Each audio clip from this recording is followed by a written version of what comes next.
Well, hey everyone, and welcome to today's episode of Let's Talk About Storytelling. I'm your friend Lisa, and I am so excited for today. We're calling Fridays Friendly Friday, and that's because I'm trying really hard every week to bring friends on the storytelling time to talk to you about different types of storytelling.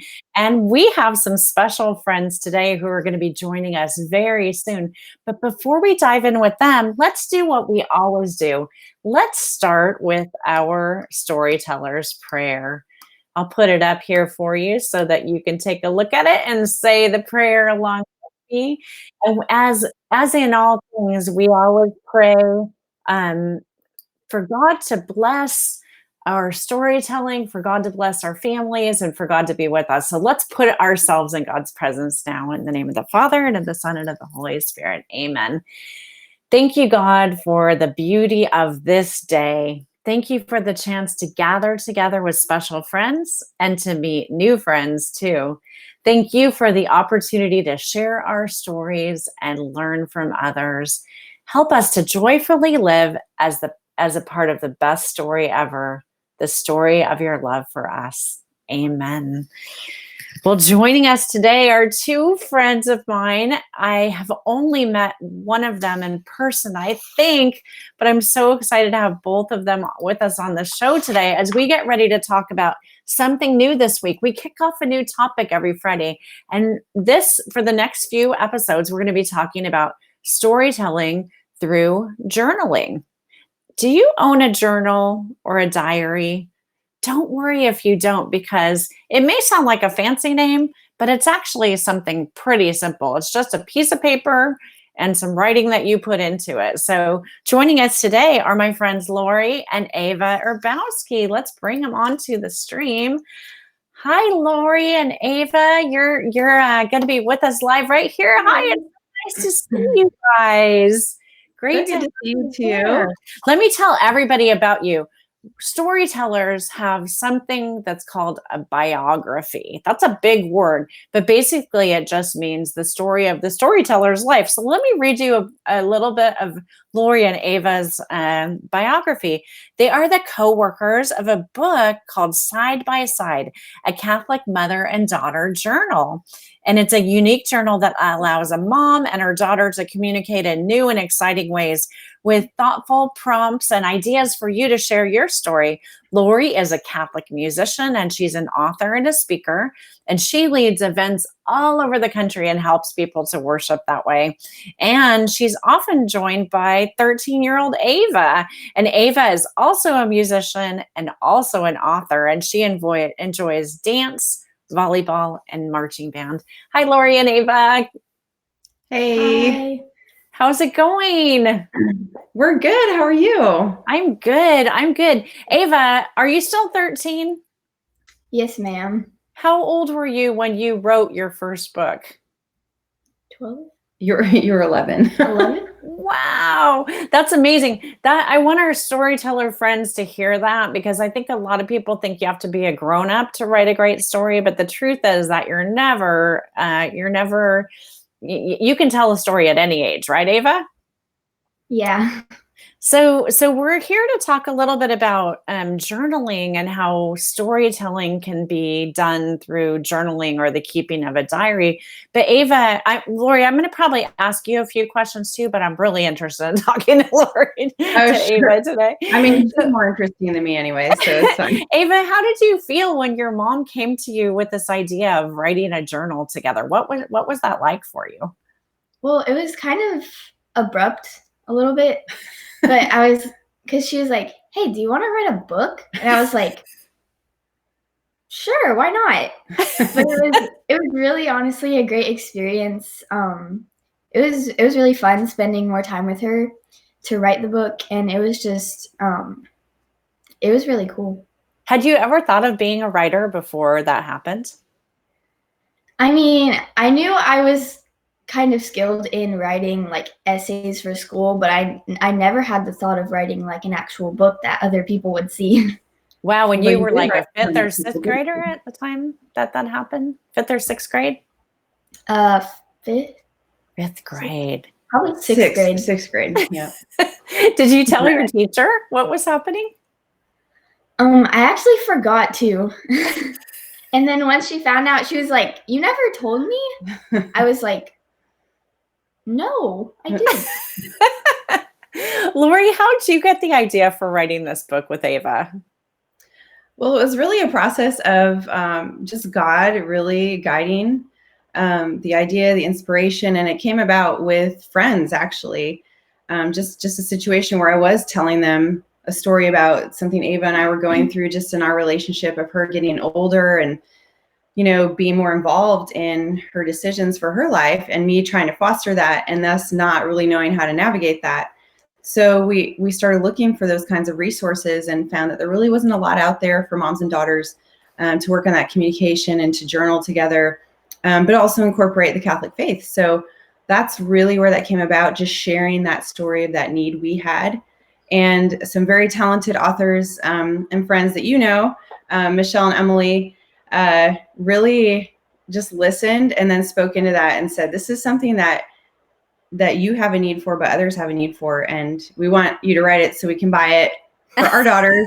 And so that really just began a series of events and just really a calling to provide this for the church. And it's been such a huge blessing and so rewarding to know that moms and daughters have been able to use it to tell each other stories and to communicate with each other.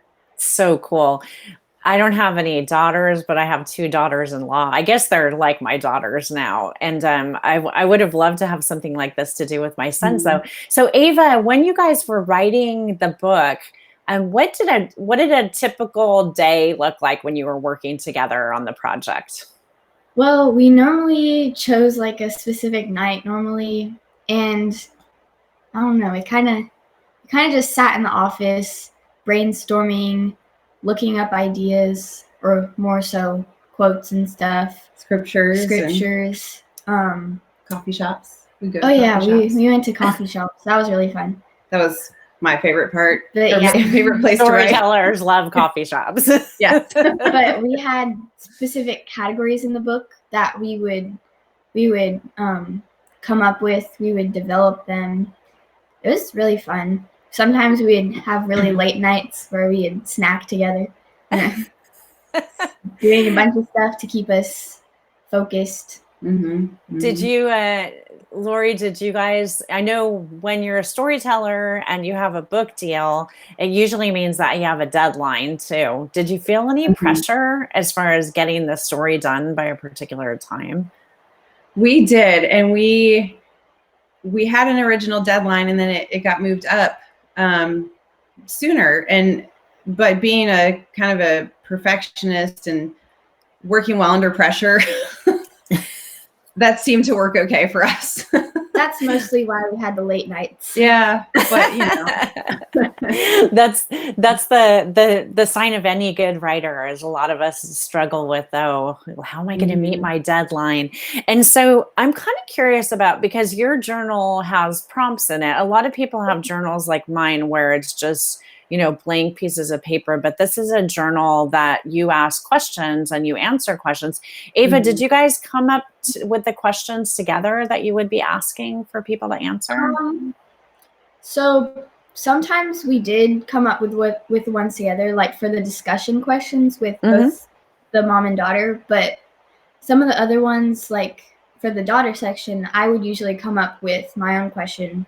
Like it would be looked over, approved, obviously, but we normally came up with our own for the different sections, unless it was the discussion section. And when you were, Ava, when you guys were working on putting those guiding thoughts together, the questions and the prompts and stuff, did you actually write out your answers at that time too, or did you just come up with the questions? I think we kind of wanted to focus on finishing the book first. But we would verbally say, is this a question we could actually answer? Yeah. Right. To make sure other moms and daughters could answer those questions too. Yeah, we kind of did the book as we were writing it. Yeah. That's awesome. And I'm wondering, Lori, and maybe Ava can answer this question too, but we'll ask Lori first. Was there ever a question that you answered kind of in the journal that maybe you hadn't told Ava that story before? I think there are definitely things we hadn't really had the opportunity to talk about since she's, approaching these tween years and really able to discuss more. So yeah, there are definite moments where we talked about some harder things, and the book, it stays foundational, so we don't get into like really heavy material. Mm-hmm. But things like talking about when did I feel like I wasn't Christ to others, like where I might have been better at being Christ to others. And that's sometimes hard to talk about because you want to talk about your successes, and it's not always easy to talk about your failures that are hard. Yeah, your shortcomings, things that are difficult, being Christ to others. So yeah, there have been definite moments like that. Hey, Ava, what about you? Was there ever anything that you wrote in the journal that maybe you thought was like a surprise to your mom, or that she was hearing for the first time? I don't know, maybe. Like she said, as we got closer, then maybe we talked about more things than we might have normally talked about. Or like since I got older, then there could have been more stuff to talk about, basically. Maybe those moments in the get to know you section. Yeah. So what was something that you found out about each other that maybe surprised you in that get to know you? Well, I was looking through it earlier, so I have it right here. So here's the book. If you want to see it. They did such a good job designing this. We were so excited, especially because there's a coffee cup, and then being the mom, there's like a mom van, and then Ava was excited about the unicorn. I was going to say that's one of my favorite things on that cover too. So there's a section that the just for fun, and it's kind of like an icebreaker. If you've been to a youth event or something like that, they have different icebreakers to get to know each other. And there was one question here: if she could pick any hair color for herself, it would be. And I thought blonde, and Ava said, "What'd you say, Ava? Pink?" That's awesome. Well, I kind of thought that it meant if you could choose something besides your own hair color. I like that answer too. I probably would have written something like that down too. Mm-hmm. And it's very funny to just find out. You think someone really well, and then you find out these things. There's more hard hitting questions. What does she wish she could change about herself? And I just was cracking up. I forgot that you wrote this. So for me, I would, who doesn't want to lose a little weight, right? So, my answer was for myself, I would like to lose weight. And then she says, thin hair. Do you mean that you wanted thinner hair, or you like? I would like to change my thin hair, is what she said. I think you have beautiful hair. Ava, I'm curious. Now, this is a journal that you share with your mom, and the two of you have done this project together. But have you ever had a journal that you just kept for yourself that nobody else really ever looks at? I had like this little diary with like the lock on it when I was like a little kid, but like I haven't really had anything that I've put my actual thoughts into, like at this age, Uh-huh. And how about you, Lori? Have you ever had one? I did. I journaled probably all throughout middle school and high school, and even into college. A lot of times that would be my prayers, or I would bring it with me to youth group.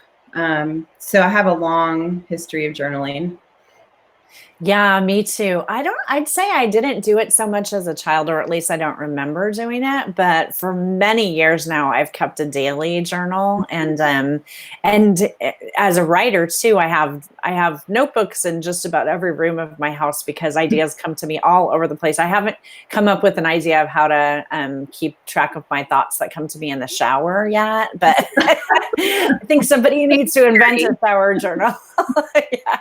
Right. But one thing that I love about my journals is that it's a place for me, between me and God, where I can share all of my dreams. I can share all the things that happen to me. I can work my way through crazy story ideas that I have. And And I Mhm. don't know that anybody else will ever see those journals, but I love for Mhm. myself to be able to look back. And I would imagine you too, that you could look back at something you wrote in high school and say, wow, I remember that feeling. We think at the time that we're going to remember everything, but a journal kind of can Mhm. take us back to a moment in time. Do you ever look back at your old journals?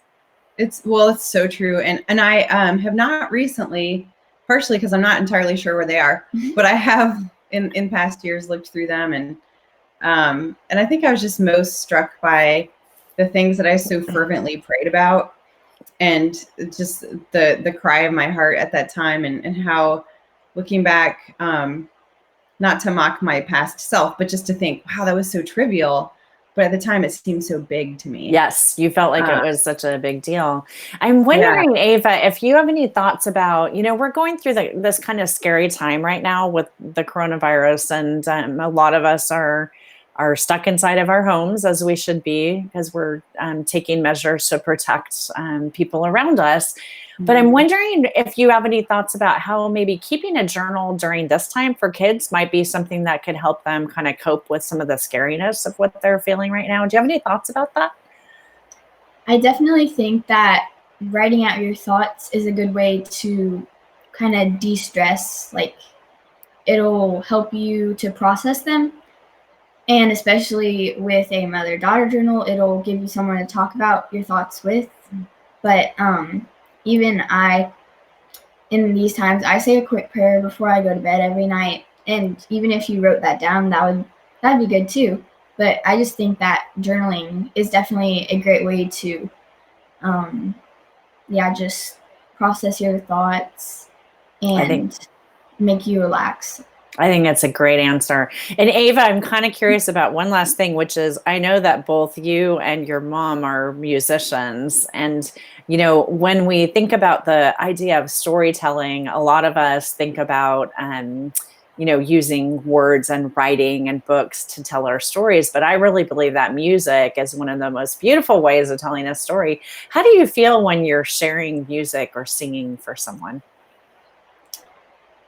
Well, I really think that a lot of songs, like, there's specific songs that I'll listen to and it really hits me, like, that tell a story. But I definitely think that music is a very beautiful way of telling a story and expressing somebody's thoughts. And yeah, it's just amazing to see what some music can do. That's awesome. So during this time, I'm assuming you guys live down in Florida, right? Is that Mhm. right? Yeah. Ava, how are you passing the days while you're schooling at home right now, right? Yeah. How is that for you? um, I mean, I get to sleep in longer, so that's pretty Get to go good. to school in your pajamas and stuff like Yeah. that. Priorities. But I normally just do my small amount of work on my computer that we have for school. And then I'll either find something to do around the house, or sometimes we play outside for a little bit and go on a run or something. You're But lucky that you live someplace warm where you could yeah, do It that. has been quite warm. but I just find stuff to occupy myself. So because sometimes I FaceTime my friends that I Mhm. can't see. That's Yeah. awesome. That's a great way of doing it. How has it been for you, Lori? Well, I mean, I think most parents, and I mean, even if you're not a parent, you can relate. It's been quite an adjustment and a little bit stressful, but we're hanging in there. We're trying to, I think one of the things we need to identify during this is loss. I mean, and not just, we're not talking about, I mean, God forbid the people are dying. It's tragic from this, but the loss of a lot of things that we'd had planned or we were looking forward to. You hear, oh, so and so had their birthday and they just waved to people. They drove by their house and they just waved, and you're like, it's so sad. And just activities the kids had, and just a sense of loss right now. And just trying to work through that mentally. I mean, this is something so unprecedented that I don't know if we know how to cope with this yet, but it is very encouraging to see everybody thinking of others, and that helps. Yeah, I think that's so true. Well, I'm really grateful that you guys came on to talk about journaling. Lori, where's the best place for people if kids who are watching out there want to tell mom, "Hey, we got to get a hold of this side-by-side journal." Where's the best place for people to grab?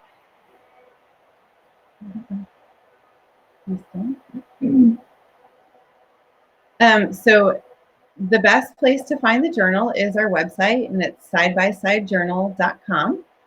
And that has links to all different places you can buy it. Ave Maria Press is our publisher, so that's a great place to go. It's also available on Amazon, and that's really going to direct you to the best place to get our journal. I'm so grateful to you guys for coming on Let's Talk About Storytelling. And I'm just wondering, is reading something that you're doing during the time that you're stuck inside? We have been every day. More needs to read something. Ava, what's a good book that you would recommend to other storytellers out there? Me? Yeah. I have a lot of favorite series, I guess. I mean, but your ultimate favorite is probably Harry Potter. Oh, nice, nice. We were just talking about Harry Potter here last week when we were discussing characters. That's so awesome. Well, I hope you guys, I'm really grateful, and I hope that you have a nice week, and that lots of people can reach out and grab the side-by-side journal so that they can grab a hold of this and use it in their families. And friends, don't worry, we'll have links on the YouTube file for this of how you can get a hold of that. So thank you guys so much. And also I hope to see you sometime in person soon. God bless. Yes. Thank you so much for having us. We appreciate it. Bye. Okay, well, that is like such a fun thing when we can have somebody on the show to talk about how they tell stories. And again, Friendly Friday is all about bringing on a friend to help us talk about what it is that we're going to discuss for the next few days. So as you can guess by now, the topic for Monday and Wednesday of next week will be the idea of storytelling and journaling. And so your challenge for you out there watching this is to get a journal. And it doesn't have to be a fancy journal. A journal can just be a few pieces of paper that you staple together, or maybe an old school notebook that you're not using, but start your journal. And I'm going to challenge you to, number one, write at least one sentence in your journal every day. And number two, send me a picture of yourself with your journal. You can show me the outside of it, not the inside of it, because the inside might be just for you and for your stories. But take a picture of your journal and send it to me by email. And you can see my email address scrolling right down there at the bottom of the screen. It's lisahendey@gmail.com. So I'd love to see your challenge pictures. I wanted to show you a very special picture of a friend that was sent to me yesterday. This is my friend Sarah, who lives in Indiana, and this is her with her wonderful illustration for my Stuck Inside poem. If you haven't read the poem yet and you want to read about being stuck inside and what I wrote about and draw a picture just like Sarah did, you can send me an email or put a comment on Facebook, and I will get you a copy of the poem. A couple of announcements for the next few times that we're together. The first thing I wanted to share with you on announcements is the exciting news that if you haven't read Time Travelers yet, there's a great way for you to read it right now, a way that it will be free and easy for you to get a hold of, and that is to go over to the Formed app and grab it there. Right now you can read all the books for free on Formed, and that's a great way to get caught up with the Time Traveler series. And the last announcement is that starting on Monday, the live stream is actually going to be happening on YouTube. We're thinking that might be a way that more of you can join us live if you're not on Facebook. So we'll be on YouTube. Don't worry. You'll still find the stream recorded and shared on the Time Travelers Facebook page, but we're going to try experimenting with doing this on YouTube. I want to say a very big thank you to friends of Let's Talk About Storytelling, CatholicMom.com and Holy Cross Family Ministries. And I want to remind you that both of the websites have so many great resources for you and for your family to use all the time, not just during this time when we're stuck inside, but really all the time. So definitely go over to CatholicMom.com and check out some of the awesome resources there. Friends, I love hearing your stories and I love seeing your pictures. So make sure that you do the challenge for this week, which is to start a journal, to journal something, just a tiny little bit every day, and then to send me a picture of you with your journal. Until the next time that we get together, I hope you have an awesome time telling your story and go live your story too. God bless you. I'll see you next time. Bye.